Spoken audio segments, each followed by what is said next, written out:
Oh my goodness, the brace is falling off. I better not do that anymore, huh?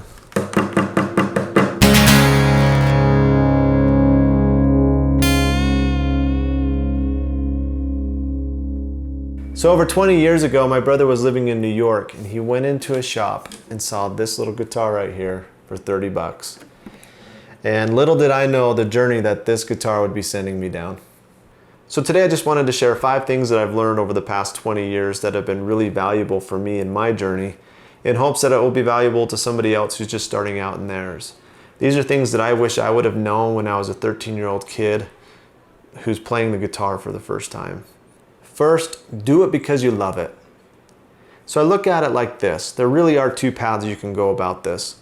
One is a path of commercial success, where you're trying to create content for some type of monetary gains, usually money. The other side of it is a hobbyist, where you're doing it because you love it and you're passionate about it. To me, the sweet spot is where you can get those 2 worlds to collide, become one, that you're starting to make money from something that you love to make or do. So what I want to tell those of you who are just getting started on this new journey is do it for yourself and do it because you love it. That's what's going to carry you through the moments when you don't want to keep playing, or you don't want to practice, or somebody says something about your music that's negative. That's going to come. And if you're not genuinely passionate about it, you'll just give up on it. Second, listen critically to the type of music you like. So as you listen to music, start looking at what types of chord progressions they're playing. Start looking at what types of tonal choices they're using on their instrumentation.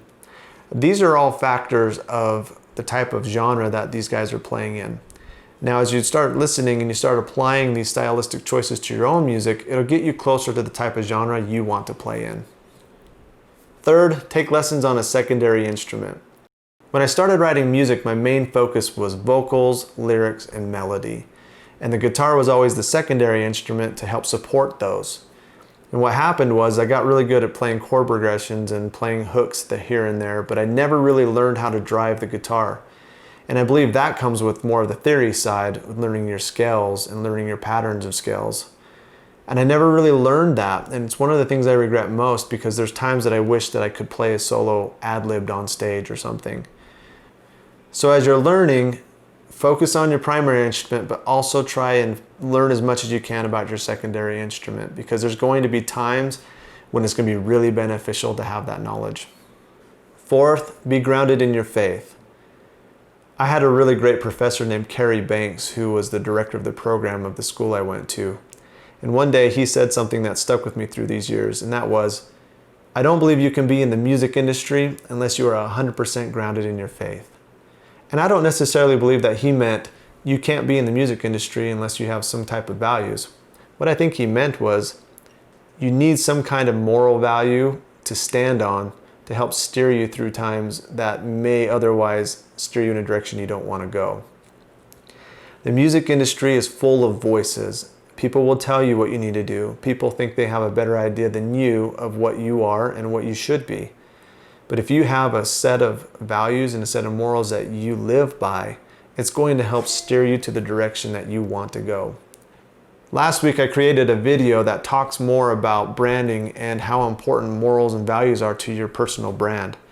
And I'll link that at the end of this video. But I think it coincides with what Kerry is talking about. It's really, really important for you to understand who you are and what your values and your morals are, so you can navigate the waters of the music industry. 5, enjoy the process and journey, as well as embrace your quirks and insecurities. So this is really difficult to do, but a lot of times, and I find this within myself, we let our insecurities get in the way of the thing we want to do most. And I believe that there are people out there who are going to love you for you and love what you do, regardless of what anybody else says. There's going to be people out there who are negative about what you do. But you can't let those things hold you back. If you love something, pursue it, go after it, work on it. And eventually you're going to have people who are going to love what you do and love you for you. And eventually, hopefully, over time, as you refine your process and as you start accepting who you are more and more, you're going to find out that you'll find success in what you're doing. So don't let your insecurities and your quirks hold you back. Embrace them. Be yourself. Be who you are. So I just want to leave you guys with this. Aside from faith and family, music has been the greatest gift I've had in my life. And I'm not talking about talent, because I think talent is subjective. What I'm talking about are things like the people who have come into my life because of music, or the type of emotional outlet that music has given me through the years, especially through times of trial. Music has always been a place of refuge for me, and it's been one of the greatest things that I could have asked for throughout my life to have in times when I needed it. So for those of you who are starting out with your musical journey, do it because you love it. Don't do it for likes. Don't do it for popularity. Find the love that music can provide for you. Thank you for watching this video today, and I hope that you guys found some value in it. If you have any questions, leave a comment down below. I'll do my best to answer them. And as always, stay positive and share some kindness. Thanks, you guys.